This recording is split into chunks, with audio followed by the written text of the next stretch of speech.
এবারে ওই একইভাবে বাকি মিষ্টিগুলো ভেজে নেব।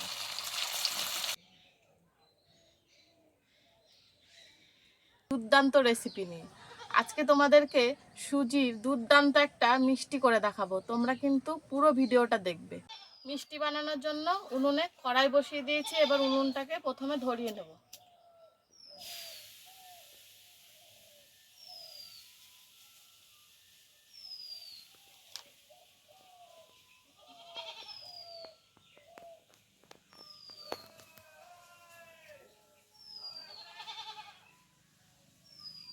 উনুনটা ধরিয়ে নিয়েছি। এবার সুজিগুলো ভাজবো। তো দেখো এখানে 1 প্যাকেট সুজি নিয়েছি। এই সুজিটাকে কড়াইতে দিয়ে দিলাম। তারপরে হালকা করে একটু ভেজে নেব। খুব বেশি লাল করার দরকার নেই, হালকা হালকা ভাজলেই হবে।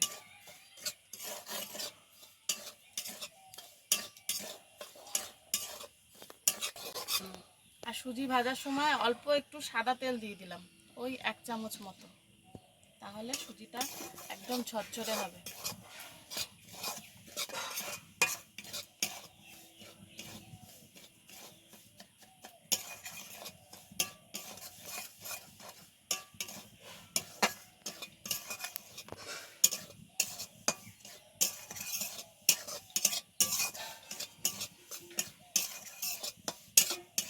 দেখো সুজিটা কিন্তু খুব ভালোভাবে ভাজা হয়ে গেছে।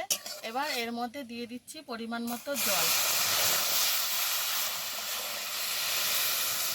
আমি 2 বাটি সুজি নিয়েছি। ওই 2 বাটি সুজির জন্য 2 বাটি জল দিয়ে দিলাম। আমি একটু আন্দাজ করে দিলাম, তোমরা চাইলে মেপেও নিতে পারো। তারপরে এই সুজিটাকে কিন্তু খুব ভালোভাবে নেড়েচেড়ে মিশিয়ে নেব। আর এই সময় উনুনের আঁচটা কিন্তু একদম কম দিতে হবে, না হলে কিন্তু সুজিটা নিচে ধরে যাবে।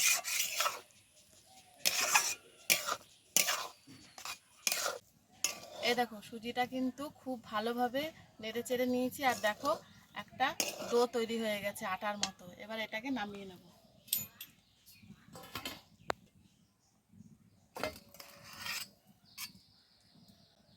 আমি তৈরি করব চিনির শিরা। তো তার জন্য দেখো কড়াইতে দিয়ে দিচ্ছি জল।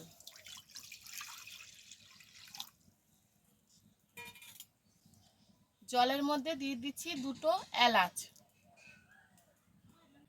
তারপর দিয়ে দিচ্ছি চিনি।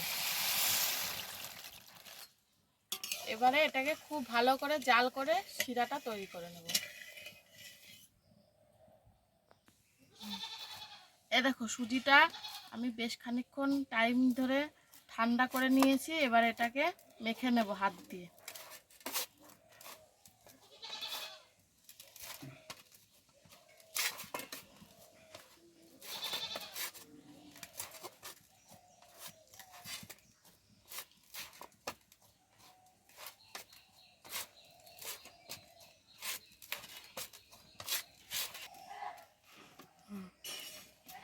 এ দেখো 2টো লই করে নিয়েছি। এবার এটাকে রুটি বেলনাতে বেলে নেব।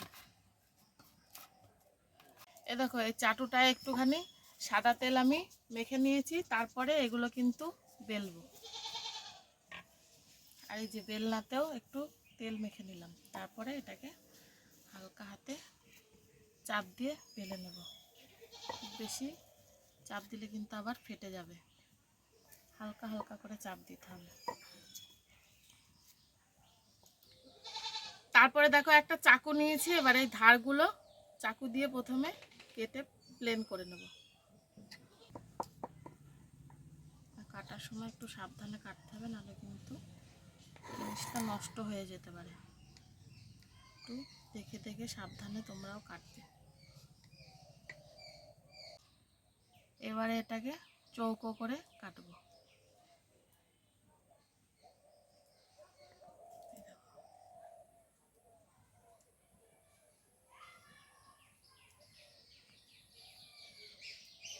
এবার আমি তাড়াতাড়ি হয়ে যাওয়ার জন্য এই দেখো একটা খুন্তি নিয়েছি।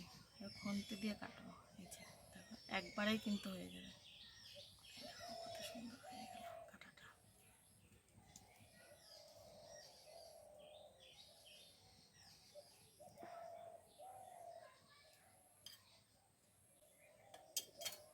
এই দেখো মিষ্টিগুলো একদম চৌকো চৌকো কত সুন্দর শেপ হয়েছে। এবার এগুলোকে সব তৈরি করে নেব, তারপরে এগুলোকে ভাজবো।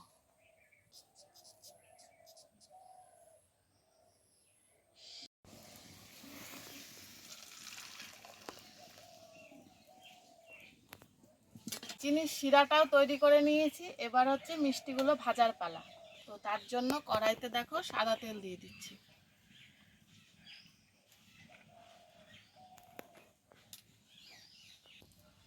এবার মিষ্টিটা ভাজবো। দেখো তেলটা কিন্তু গরম হয়ে গেছে, এবার দিয়ে দিচ্ছি মিষ্টি, এই ইয়েগুলো মিষ্টিগুলো।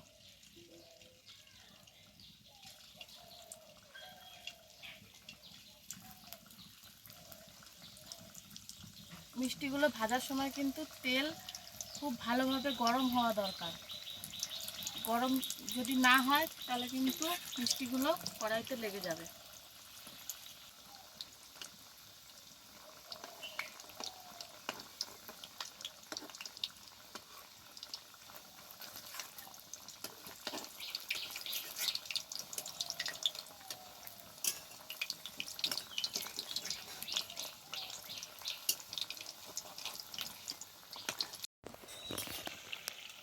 এ দেখো এই মিষ্টিগুলো কিন্তু খুব ভালো করে একদম লাল করে ভেজে নিয়েছি। দেখো রঙটা কিন্তু চেঞ্জ হয়ে গেছে। এবার এটাকে তেল ঝরিয়ে আমি একদম ডাইরেক্ট চিনির শিরার মধ্যেই দিয়ে দেবো। তো এই গরম অবস্থাতে কিন্তু চিনির শিরার মধ্যে দিলে রসটা খুব ভালোভাবে ঢুকবে।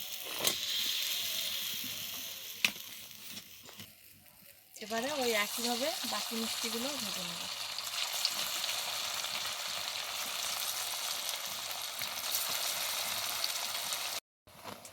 এ দেখো এইগুলো কিন্তু ভাজা হয়ে গেছে। এবার এইগুলো তুলে একদম চিনির শিরার মধ্যে দিয়ে দেবো। তেলটা খুব ভালোভাবে ঝরিয়ে নিতে হবে।